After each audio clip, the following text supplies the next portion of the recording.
La matinale d'Europe 1, 6h30, 9h. Thomas Soto. Le débrief de la matinale, les temps forts de ce que vous avez entendu ce matin sur Europe 1. Comme Nicolas Sarkozy ou encore François Fillon, Alain Juppé était en meeting hier soir. C'était au Zénith de Paris. Et visiblement, il était en grande forme. Écoutez, ça donne ça à 7h.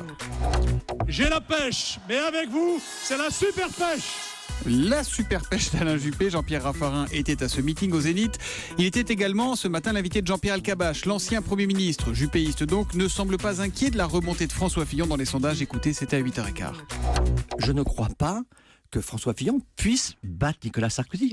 Il est à une dizaine de points derrière lui aujourd'hui, donc je ne crois pas à cela. Ça veut dire qu'on est dans un match qui reste un peu... Donc à votre avis, il ne sera pas au deuxième tour, François Fillon? Je ne le pense pas. Au fond, vous savez, ceux qui aiment Nicolas Sarkozy, ils votent Sarkozy. Et ceux qui n'aiment pas Nicolas Sarkozy, eh bien, ils votent Juppé, parce que c'est Juppé qui peut battre Nicolas Sarkozy. Thomas Pesquet, lui, va bientôt voir tout ça de très haut. Il va s'envoler vers la Station Spatiale Internationale. Ce sera jeudi soir. Est-ce que c'est vraiment dangereux d'aller dans l'espace? Écoutez la réponse de l'astronaute Jean-François Clairvoy. Lui, y est allé 3 fois. Il était mon invité à 7h45.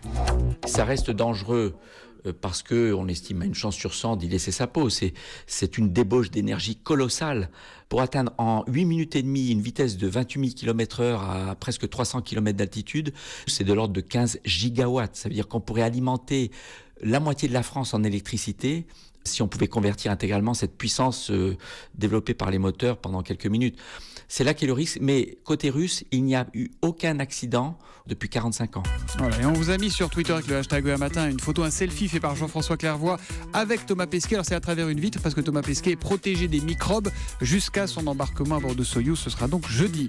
Et puis vous êtes peut-être en train de vous préparer une petite tasse de thé là pour le petit déjeuner. Alors écoutez les bons conseils de notre anglaise préférée, notre spécialiste Louise Eklund. Quand vous trempez le sachet, soyez patient. Il faut le laisser infuser entre 2 et 5 minutes, alors que le consommateur moyen le retire au bout de 40 secondes. C'est précoce, ça reste bon, mais ça pourrait être meilleur.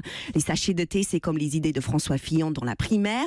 Laissez-leur le temps d'infuser avant de les jeter à la poubelle, sinon c'est du gâchis.